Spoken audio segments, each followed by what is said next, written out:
रुक जाइए भक्तों भक्तों, क्या आप जानते हैं खाटू श्याम जी का एक ऐसा गुप्त मंत्र भी है जिसे केवल यदि आपने 11 बार सुनने मात्र से ही घर की दरिद्रता कोसों दूर भाग जाती है।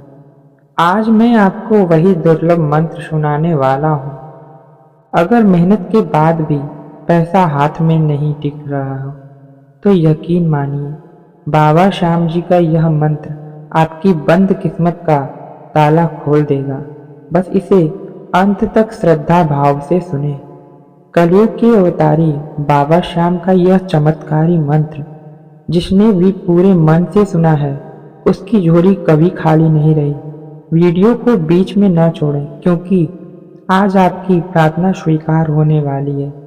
भक्तों, यदि आपने इसे 108 की संख्या में श्रद्धा और विश्वास के सुन लिया तो बाबा श्याम आपकी परेशानी दूर कर देंगे। भक्तों, मन ही मन खाटू श्याम जी का नाम आप स्मरण करते रहें और इस मंत्र का श्रवण करें। मंत्र को मोबाइल में चलाकर छोड़ दें, जिससे मंत्र की ध्वनि से आपके सभी नकारात्मक ऊर्जा नष्ट हो जाएगी। तो चलिए भक्तों, मंत्र को हम सुनते हैं। इसके पहले आप हमारे चैनल पे नए हैं तो चैनल को सब्सक्राइब और लाइक करें और कमेंट बॉक्स में बाबा श्याम की अर्जी अवश्य लगाएं। कमेंट बॉक्स में जय श्री श्याम लिखना ना भूलें। तो भक्तों, चलिए मंत्र को हम पूरा सुनते हैं। ओम श्री श्याम देवाय रिद्धि सिद्धि प्रदाय नमः। ओम श्री श्याम देवाय रिद्धि सिद्धि प्रदाय नमः।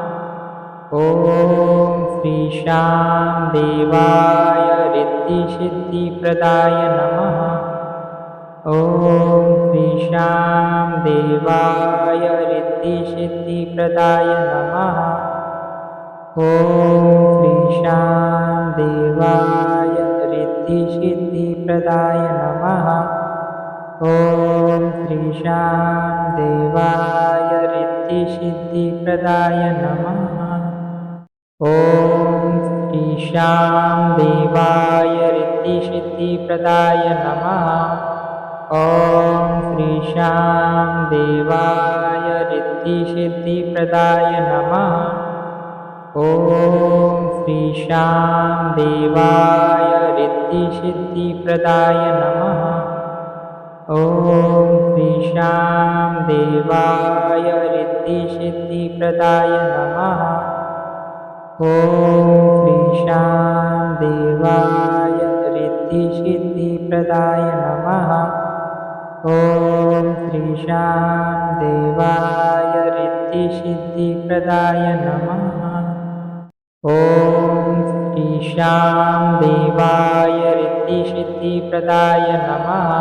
ओम श्री श्याम देवाय रिद्धि सिद्धि प्रदाय नमः। ओम श्री श्याम देवाय रिद्धि सिद्धि प्रदाय नमः।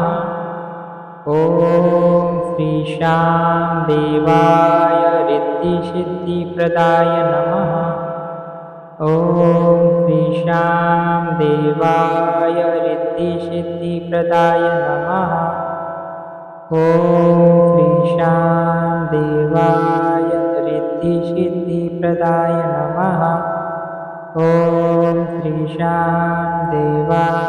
रिद्धि सिद्धि प्रदाय नमः।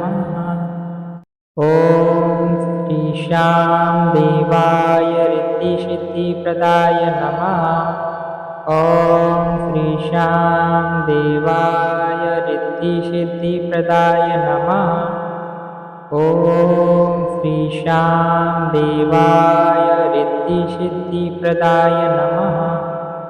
ओम श्री श्याम देवाय रिद्धि सिद्धि प्रदाय नमः।